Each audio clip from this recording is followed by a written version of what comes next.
Hello সবাইকে, আসসালামু আলাইকুম। Welcome back to the channel naturally Nafisa. আমি নাফিসা কানাডার অটোয়া থেকে আপনাদেরকে ওয়েলকাম জানাচ্ছি নতুন একটা ব্লগে, রমজান স্পেশাল উইকেন্ড ব্লগে। এবারকার রমজান আমাদের এখানে কানাডায় শুরু হয়েছে উইকেন্ডে। Last Saturday was our first Ramadan.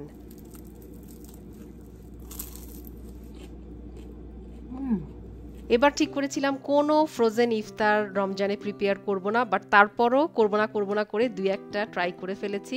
Instagram YouTube viral কয়েকটা রেসিপি আপনাদের সাথে শেয়ার করব, আর আপনাদের রিকোয়েস্টের চিকেন মোমো রেসিপিটাও আজকে আপনাদের সাথে আবারও শেয়ার করব। রমজানের প্রথম দুইটা দিনের সেহরি থেকে ইফতার পর্যন্ত আমার এবারকার রমজান রুটিনটা কেমন যাচ্ছে আপনাদের সাথে এই ব্লগে ইনশাল্লাহ শেয়ার করব। ও হ্যাঁ, আমি ফাইনালি ট্রাই করেছিলাম দ্য ভাইরাল দুবাই চকলেট। আমার রিভিউটাও আপনাদের সাথে শেয়ার করে দিব। সোশ্যাল মিডিয়াতে গতানুগতিক আপনারা যেই রমজানের ব্লগগুলো দেখছেন, সেই ব্লগগুলো থেকে আমার এই ব্লগটা কিন্তু একদমই ডিফারেন্ট। কানাডায় বসবাসরত বেশিরভাগ প্রবাসী বাংলাদেশি যারা কর্মজীবী আছেন অথবা যারা স্টুডেন্ট ছাত্র আছেন, তাদের রিয়েলিস্টিক রমজান রুটিনটা এই ব্লগ থেকে বুঝতে পারবেন।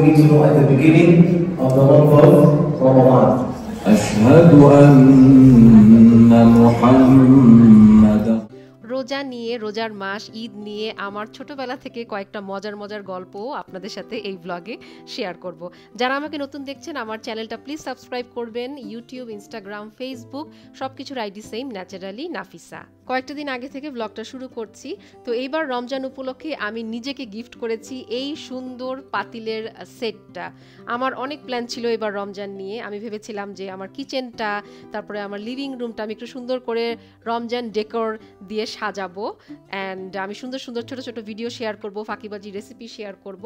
তাই ভাবলাম যে এই পাতিলের সেটটা কিনি, এবং রিসেন্টলি আমার অনেকগুলো পাতিল নষ্ট হয়ে গিয়েছে ওই যে ওয়াশিং মেশিনে ধুইতে গিয়ে। তো এটাও ননস্টিকেরই পাতিল, অ্যালুমিনিয়াম ফোর্জড ননস্টিক এই পাতিলগুলো।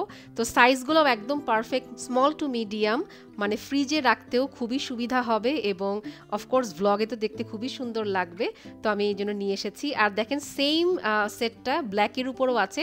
হ্যান্ডেলগুলো দেখেন এখানে স্টিলের, এই জন্য দামটাও কিন্তু বেশি, বাট আমি ওই অরেঞ্জ কালারের সেটটাই নিয়েছি। আপনাদের কেমন লাগলো জানাবেন। ইউটিউবে ইদানিং দেখছি সবাই ফ্রোজেন পরোটা দিয়ে একটা সুইরল বানাচ্ছে, মানে একটু অন্যরকম টাইপের একটা ইফতার আইটেম। আমি ভাবলাম যে আমিও একটু ট্রাই করি। তো এই যে ফ্রোজেন পরোটাটাকে ফ্রিজ থেকে একটু বের করে রাখবেন, ধরেন 10 মিনিটের মতো। তারপরে যখন পরোটাটা হ্যান্ডেল করতে পারবেন, তখন এইভাবে যে কোনো কিমা দিয়ে, আমার বাসায় 2 রকমের কিমা ছিল, সো কিমাটা ভরে দিলাম। অ্যান্ড এভাবে দেখেন আমি ভিডিওতে যে দেখাচ্ছি, একটু মানে স্ট্রেচ করছি, পরোটাটাকে একটু লম্বা করার চেষ্টা করছি। দুই পাশটা কিন্তু আমি সিল করে নিয়েছি। অ্যান্ড এরপরে এই যেভাবে ঘুরিয়ে ঘুরিয়ে আমি এটাকে একটা সুইরল বা স্পাইরাল শেপ দিয়ে দিলাম, অ্যান্ড হাত দিয়ে একটু চেপে চেপে দিচ্ছি যেন এরকম একটু বড় লাগে দেখতে। সো খুবই খুবই ইজি। দেখেন পরোটা ছিঁড়ে কিন্তু কিমাগুলো বের হয়ে আসে নাই। তো 2 রকম কিমা, আমার ফ্রিজে একটু একটু করে কিমা ছিল, তো ভাবলাম যে কিমাগুলো শেষ করি আর এই নতুন রেসিপিটা আমি একটু ট্রাই করি। প্রাণের এই ফ্রোজেন পরোটা দিয়ে আমি কিন্তু আগেও আপনাদের সাথে অনেক সোজা সোজা রেসিপি শেয়ার করেছি, যেমন এমপ্যানাডাস বা জামাইকান প্যাটিস, তারপরে কলিজা সিঙ্গারা।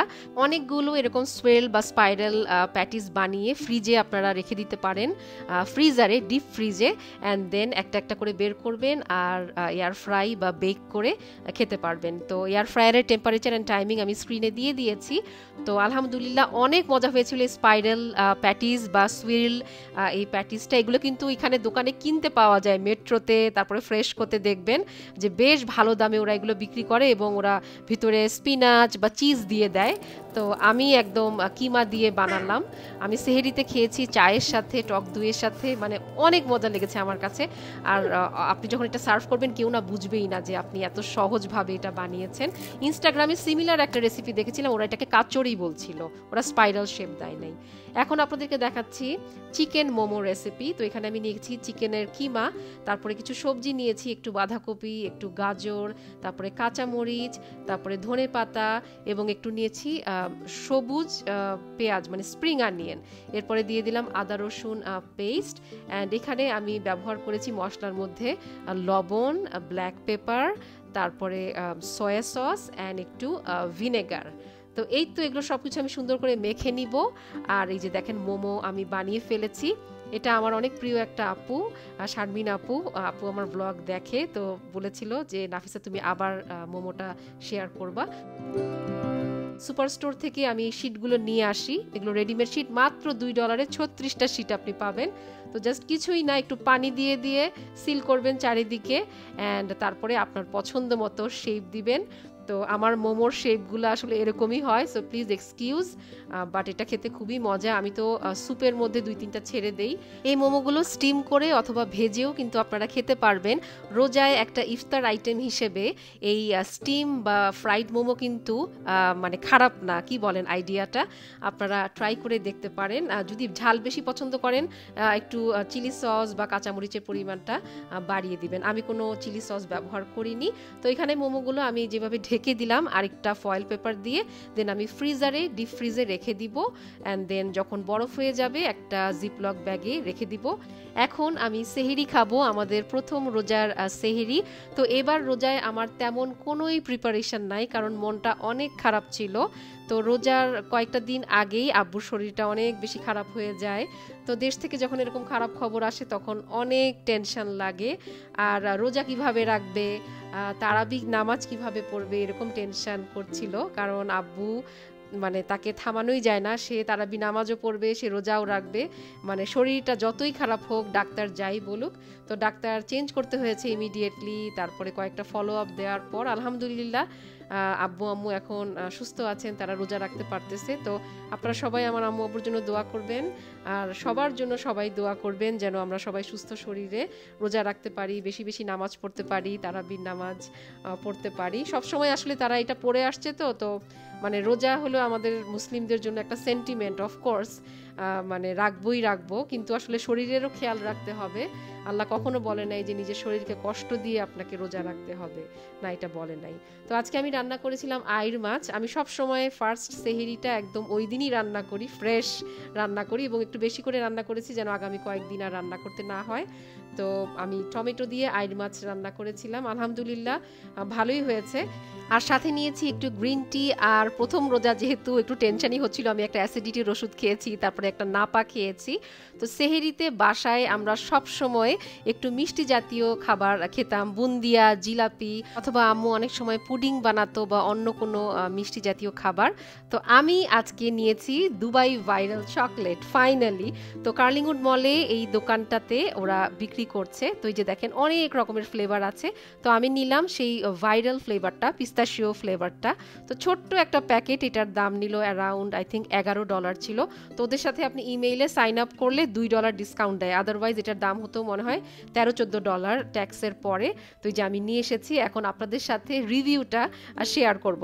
প্যাকেটের গায়ে লেখা দেখলাম যে মেড ইন কানাডা লেখা। ওরা বলছে যে মানে ইনগ্রেডিয়েন্টসগুলো ইম্পোর্ট করেছে ওরা ইউএই থেকে, দুবাই থেকে, বাট ওরা বানিয়েছে কানাডাতে।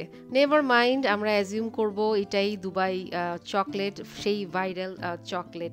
বাই দ্য ওয়ে কসকোতেও কিন্তু পাওয়া যাচ্ছে এই দুবাই ভাইরাল চকলেট। এটা ভাইরাল হয়েছে লাস্ট ইয়ারে। তো আমি ফাইনালি এই বছর ট্রাই করছি।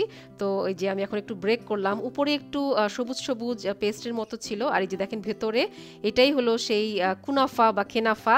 অনেস্টলি আমার কাছে মনে হয়েছে এটা ওভার হাইপড, কারণ চকলেটের পরিমাণই অনেক বেশি ছিল, কুনাফার পরিমাণ খুবই কম। চকলেটটা অনেক ওভার পাওয়ারিং লাগছিল। ছবিতে দেখেন কুনাফা একদম বের হয়ে আসছে, কিন্তু রিয়েলিটি কিন্তু অপোজিট। আর এই কুনাফার টেস্টটা ছিল আমাদের দেশি লাচ্ছা সেমাইয়ের মতো।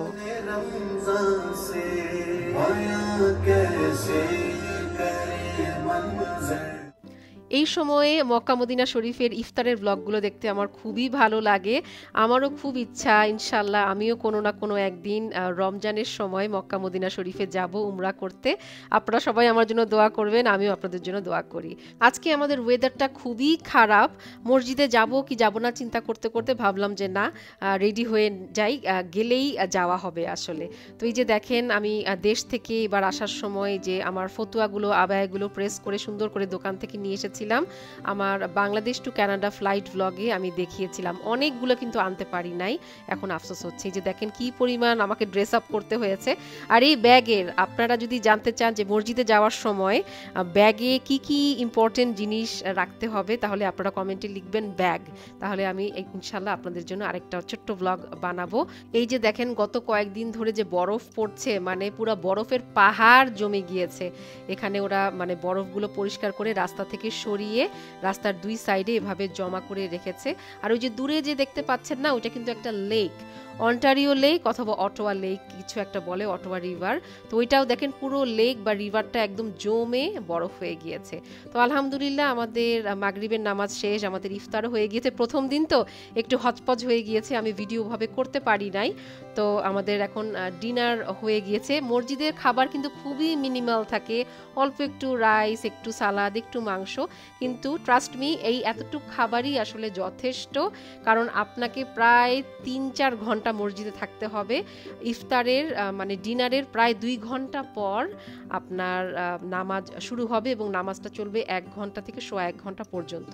তো অতিরিক্ত ওভারফিডিং করলে কিন্তু নামাজ পড়তে পারবেন না। তো এই যে চাটা আমার অনেক ভালো লাগে এই মসজিদের, আমার ফ্রেন্ড ওর চাটাও আমাকে দিয়ে দেয়। তো আমি 2 কাপ চা খেতে পারি, 2 কাপ না আসলে হাফ কাপ 1 কাপ চা খেতে পারি। আলহামদুলিল্লাহ আমাদের ফার্স্ট রোজার ইফতার ডান।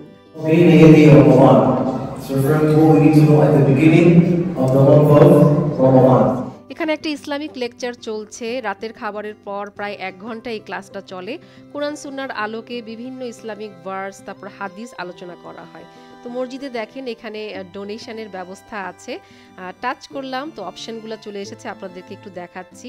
জাকাত দিতে পারেন, সাদাকা দিতে পারেন, প্যালেস্টাইনে ডোনেট করতে পারেন, মসজিদ নির্মাণে ডোনেট করতে পারেন, কার্ডে পে করতে পারেন, বিভিন্ন রকম এখানে অপশন আছে। আবার আপনি কয়েনও দিতে পারেন, বাংলাদেশের মসজিদের মতো আমাদের এখানেও দান বাক্স আছে।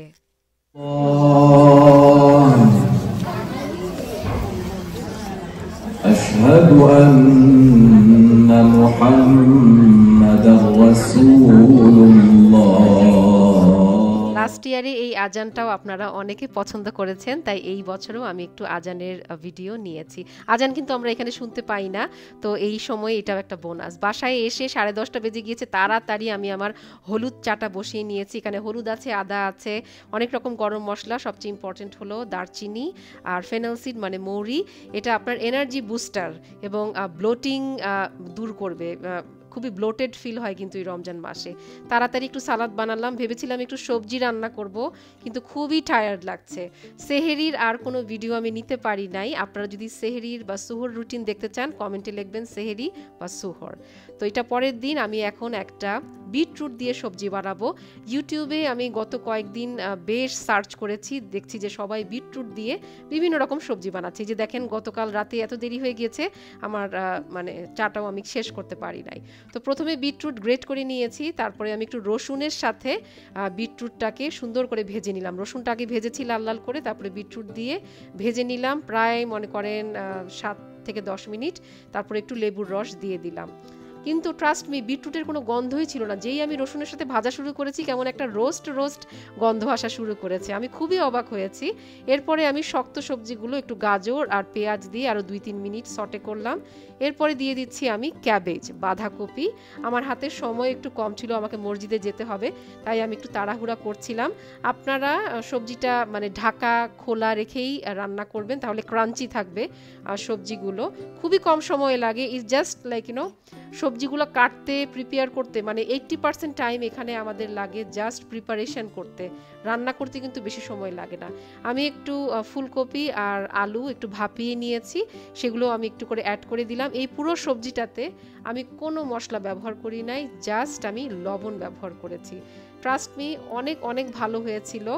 রমজান মাসে আসলে আমাদের রুটিনটা উল্টাপুল্টা লেগে যায়, তখন মানে খাওয়া হয় খুবই কম। আপনি যদি ব্যালেন্স করে খেতে না পারেন তাহলে কিন্তু প্রবলেম।